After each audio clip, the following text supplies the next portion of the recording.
Coming up on this week's show, John's been out to Germany to ride BMW's new classic-looking cruiser, the R18. In the meantime, I've been back here, stuck in the UK, but I have had the pleasure of the KTM Super Duke Alpha company. We're putting this thing through its paces in a more real-world way. Rather than just blatting around a track, we're trying it on wet roads, dry roads, day, night, motorways, bumpy roads, trying to get a feel for what it's like to live with something this mental as an everyday bike. But check out how we got on back at Puerto Mayo at the beginning of the year on a beautiful sunny test track. And finally, the Osset 24. So those who know me will know I've got a bit of a soft spot for the Ossets. I did a video many years ago in an embassy in London, jumping one off a rooftop. Osset have since brought out a larger adult version, and I've been putting that through its paces in a Welsh forest.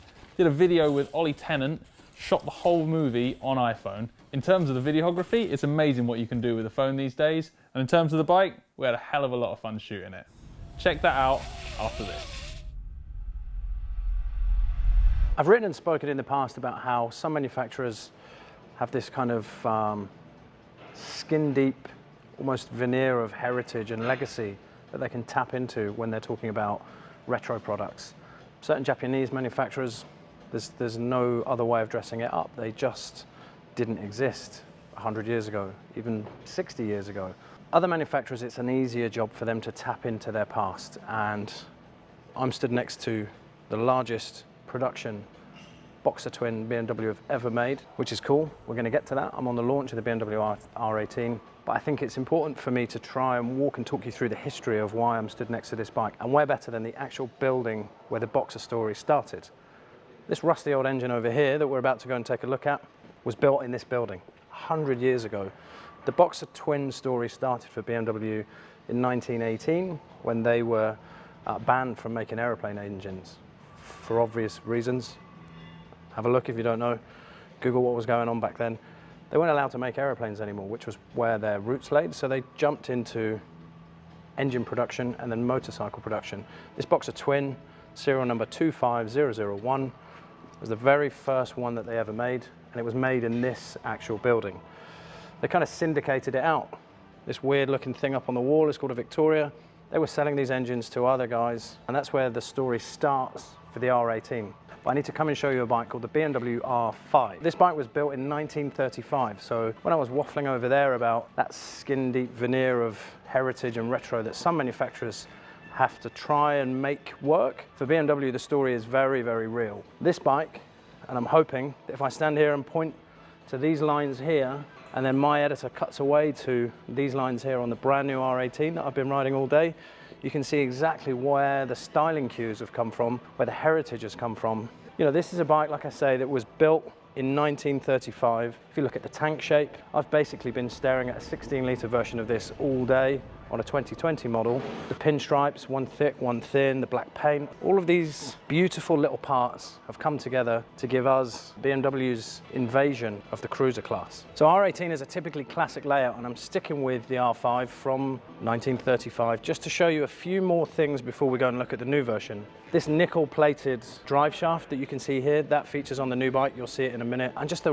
riding position and the general kind of look and feel of everything that's going on here. Take a picture with your eyes. Let's cut to the new bike and pick up the story.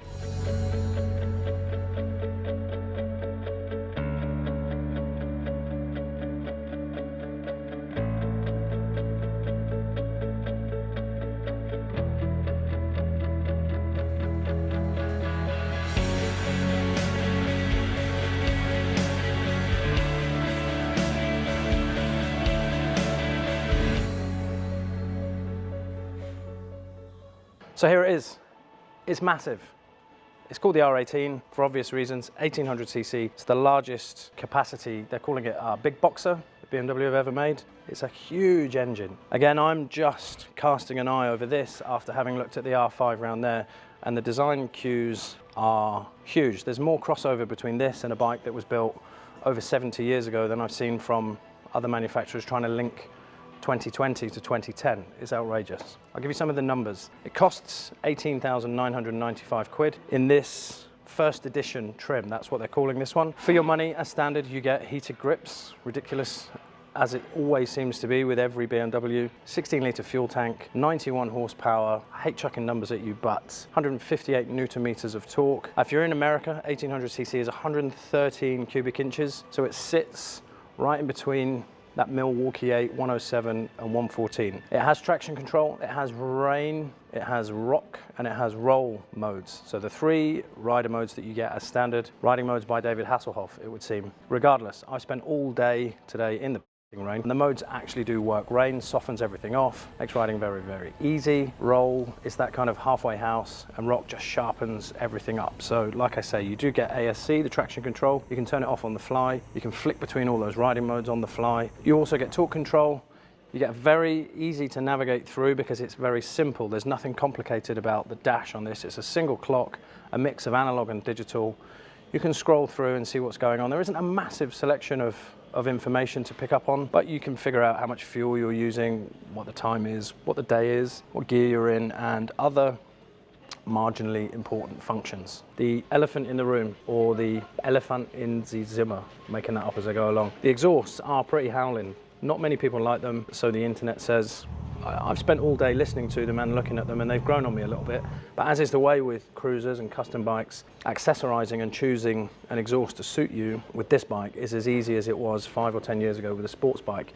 You don't buy it or not buy it because of the exhaust. You're going to fit your own to it anyway. The range of accessories and parts for this bike is already massive. Roland Sands is involved. Vance and Hines are involved. Mustang have been involved with some of the aftermarket seats that you can pick. Not only are we just talking about the weird exhaust, I'm not going to call them ugly because I'm not convinced they are, but I'm just casting an eye over the various bits that after a full day I think I would change. These indicators are one of them. They just don't fit. It's like a 50s inspired bike with 80s inspired indicators. Doesn't work. Funny old thing, there's a perfect set of indicators in the accessory catalogue. One cool thing that I hope you can possibly see from here is, if you think back to where I was talking about the R5, is this nickel plated drive shaft here. It's not dipped in chrome, it's nickel plated, just like the olden days. It's such a cool feature. You can see it spinning around, it looks really dangerous. You think about your foot falling in there and you think this is a bad idea, and then you realize that it's probably no more dangerous than a chain and sprocket. So I think it's a great feature. If you've watched anything that Bike World have produced in the last 12 months, you'll see me going through this transitionary period of my riding career where I'm actually into cruisers. I don't mind admitting it. Spent 9 or 10 months on the CVO Road Glide from Harley Davidson. I've got a Sprint Glide, this weird custom supercharged Harley that hopefully will bring you a video of down the line. I enjoyed my time with the Triumph Bobber. I get cruisers. This one isn't a full feet forward highway peg style cruiser. The foot pegs are mid-mounted. These bars, and don't forget there are stacks to choose from. All these kinds of positions. You can find a set of bars that will suit you. You can also add a set of pegs to the top of the heads if you're brave enough, and stick your feet out in the breeze. But as it is, the riding position is very, very comfortable. We've done about 300 Ks today, a mix of motorways and like German A and B roads up into the mountains. Cool switchback roads, not particularly fast, probably only did 105 or 10 miles an hour. There's an area of the rev range that's quite vibey. It's about 3,500 revs, and you think, you know, you start to feel the revs vibrating through the pegs, and then you can feel some revs vibrating through your ass, through the seat. And it's only once you've adjusted your riding style to suit that you realize there's a gear up or down that suits the speed that you're doing, that doesn't add any more stress to the motor, but it just smooths everything out. For me, it was typically going up the gearbox, so I'll be rattling along in third, wondering why my teeth feel like they're about to fall out. And then you find fourth, and you think, oh, that's pretty cool. And then there's fifth, and everything's smooth. And then there's sixth, which is as smooth as silk. So in terms of the test ride that you guys will hopefully take, just take your time and fiddle around with the gearbox and find a gear that suits the speed that you're doing and the amount of revs that you're looking for. I know some of you weirdos out there will probably quite like the vibey feeling through your balls that I got today. It's quite nice, to be honest. So as I said earlier, I spent a lot of time on the CVO Road Glide. That's actually shorter in wheelbase terms. I don't want to chuck even more numbers at you, but I think this is 1,712 millimeters or something. It's longer than a Road Glide, this bike, but it weighs less. It's 350 kilos fueled and ready to ride. Remember that big blue whale that I raced at Liddon Hill was 407 kilos fueled and ready to ride. It's quite a lot, 50 odd kilos. It makes a difference. And also, because these pistons aren't going up and down, they're going side to side. It feels like the mass of the bike is even further down than you would get on a Harley. So you've got a really long wheelbase, which offers stability everywhere. And then you've also got the mass of the bike sitting lower than a Harley Davidson as well, in my opinion, based on the day of riding that I've had. So you get this really easy direction change. You get a really confidence-inspiring feeling once you've put the thing in a corner, but I wouldn't say it hides its weight as easily as some of the Harleys do. 350 kilos is a lot, especially if you're coming from another sector of the market where that weight matters. It doesn't matter so much to me because I've spent so long riding the things, but the weight is evident. The bike can deal with it, the chassis can deal with it, the brakes can deal with it, but 350 kilos is a lot. So like I say, if you're new to the cruiser sector, try and ignore the weight and just ride it first and then make your mind up. I did have a couple of gripes, I would say, mostly in my ass. Had a numb bum about 3/4 of the way into the day. It was very easy to stand up on the pegs, take a shake and get some feeling back in my butt, but it's important to let you guys know that that stock seat doesn't quite suit every ass. Mustang seats have worked with BMW to provide a huge range of aftermarket accessories, so you will find a seat that suits your bum. In short, after the day that I've had, I'm massively impressed. I love the fact that BMW have waded into the cruiser market, kind of looking around for the tough guys so that they can give them a bloody nose. This bike's ready to do that. If you're into big inch twins, if you're into custom bikes, if you're into looking cool, I guess, this is a cool looking bike. And if you like the idea of buying into all that heritage, it might not sound the same. Kartoffeln, translate that if you will, but it does exactly the same thing. BMW R18, it's worth a test ride.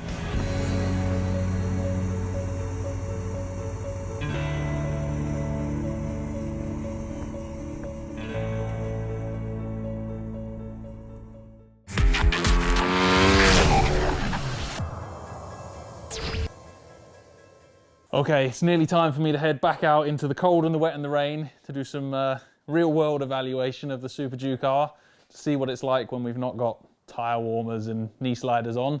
But to keep us warm through those cold rides, let's take a check out of what we did on it at Puerto Mayo when we first rode it at the launch. Who likes wheelies? Me, I like wheelies. And if you like wheelies, you'll love the 1290 Super Duke R. This is the third generation of KTM's Super Duke bike, and it is faster, more powerful, and more crazy than ever.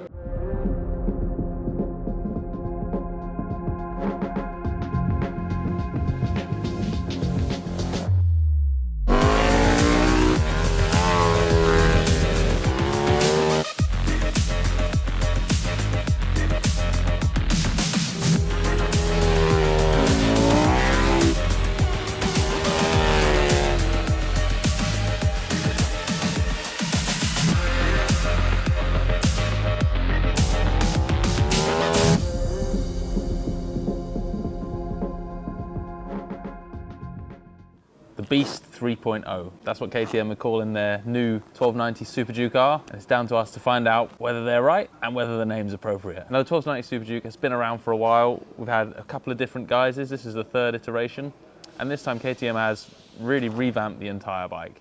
They've worked really hard to strip weight out of it. They've increased the power and made it meet Euro 4, and it's kind of Euro 5 ready. They've got a couple of tweaks for Euro 5, but the package is ready to meet those emissions things. It's boring stuff, but it means they're getting more power and still meeting the emissions regs, which is something other manufacturers have been struggling with recently. The 1290 has a whole new engine, it has a new frame, the wheels have been redesigned. It bears the resemblance to the family, but it really has changed a lot. Interestingly, to ride, we'll find out if it's that different. I'm not sure it's going to be.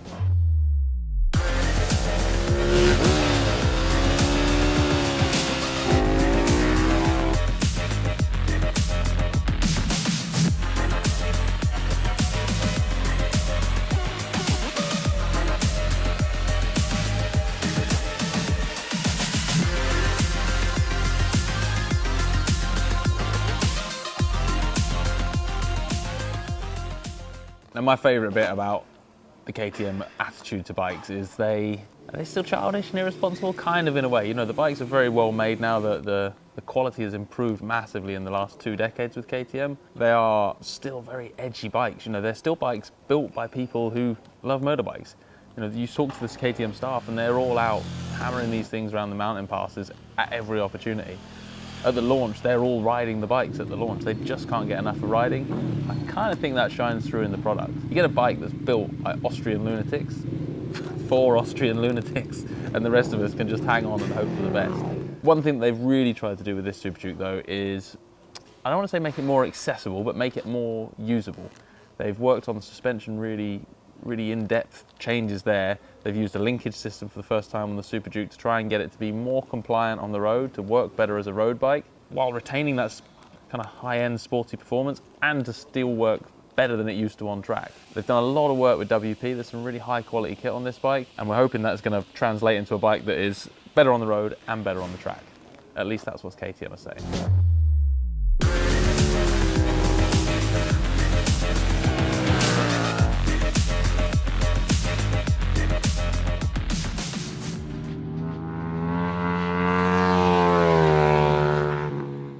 First and foremost, the gearing pattern is really funny to ride on this bike. Everywhere where you'd normally be in second gear, coming out of these hairpins, you put this in second and it's all over the place. Stick it in third, run a bit of speed and flow through the corners, and again, it becomes like a relaxing, even though you go fast, it's a relaxing ride because you're just using the torque. There's always enough to pull you out the turn, and it's a very different way of riding on the track. With the stock suspension, when you push the thing really hard, when you get too aggressive with it, you've got wide bars, you're sat up, it wants to wheelie, it's fighting, it's doing the old paddock talk there, but it wrestles you and it kicks you back. Pushing this bike a little harder, it takes a bit of caution on the handlebars. You end up hanging on, it's quite easy to end up hanging onto the handlebars a little too hard, which then gets it in a bit of a wiggle. It can start to fight you a little bit. But if you take your edge off and if you ride smoothly, it's really surprising how fast you can push it on the track. What did surprise me was that you could ride it smoothly and just flow through the turns. At any point in the middle of a turn, you could pick up the gas, just set the rear tyre out and let the traction control hang on to it. That way it was so rideable and so predictable, was really fun on track. Complaints would be maybe a bit vibey. On track, when you're tending to rev it a little bit harder down the straights, I did find tingly fingers. By the end of the day, we did a lot of riding. That would be my only bugbear with the bike on track. And on the road, I didn't really get that issue. Again, it works better if you ride it in those lower revs. Now, KTM spoil us when they come to these things. They always prep a super stock version of their Super Duke cars. So the Super Duke version has the closed cartridge forks from WP, uprated shock, a longer shock to get a little bit more ride height in the rear end. They run a full Akrapovic exhaust system, a little bit of remap to go with that. Bridgestone put some slicks on the bikes for us, and there were rear sets as well. Every time I've ridden one of those super stock prep Super Duke cars, I don't want to get off it. In fact, I hogged it all day today, and I rode a few sessions on the standard bike to get a feel for it, but then as soon as I could find another super stock bike, I elbowed everyone out of the way and grabbed it. It was so much fun. Slick tyres, bit more ride height, the forks and the support from the suspension that let you push it harder and harder into the corner. And again, still running those high gears and having that monster wave of torque as you come out, start it sliding up onto the wheel. I don't think I've ever been at a racetrack where I've spent the whole day wheeling the length of the start-finish straight.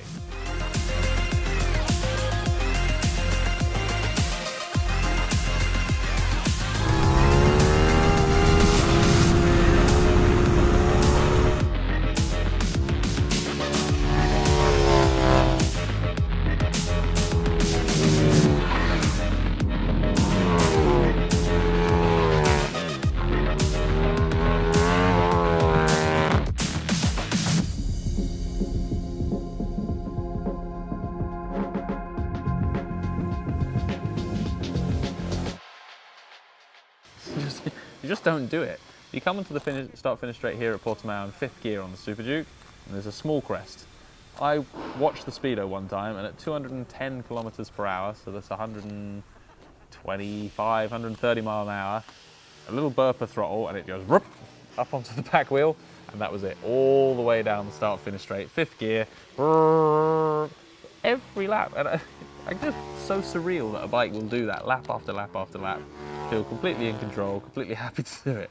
It's not a useful thing that it does, it's not relevant to any road riding, but luckily it's funny.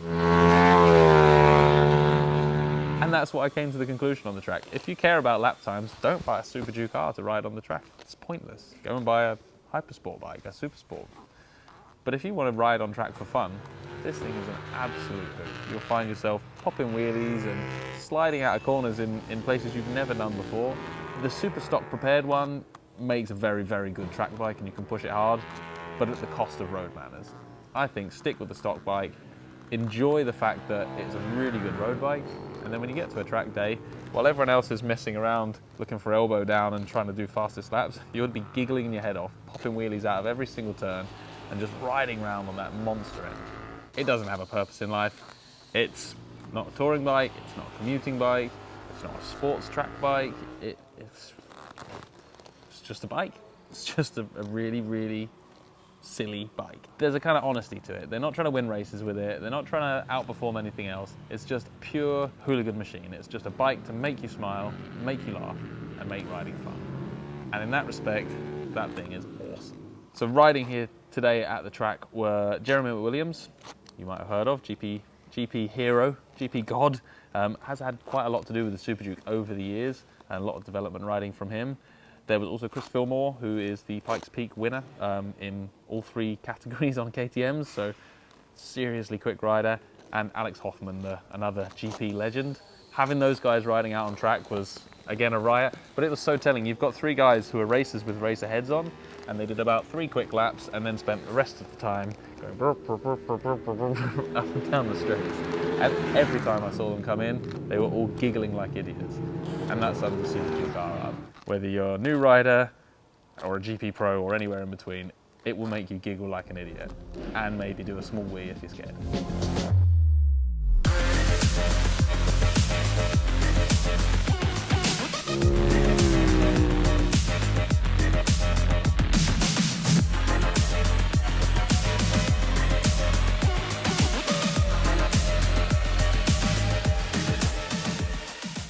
And finally, it's time for the osset. Now, the first osset video I ever did was one called Storm the Embassy in London. I didn't jump off any roofs this time. I was a little bit mellower, I have to admit. Maybe I've grown up. But we took this adult version, the 24.0 Racing, to the side of a Welsh mountain, and myself and my good friend Ollie Tennant shot a video, all on iPhone, of what you can get up to on the adult-sized osset. Enjoy.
Wow.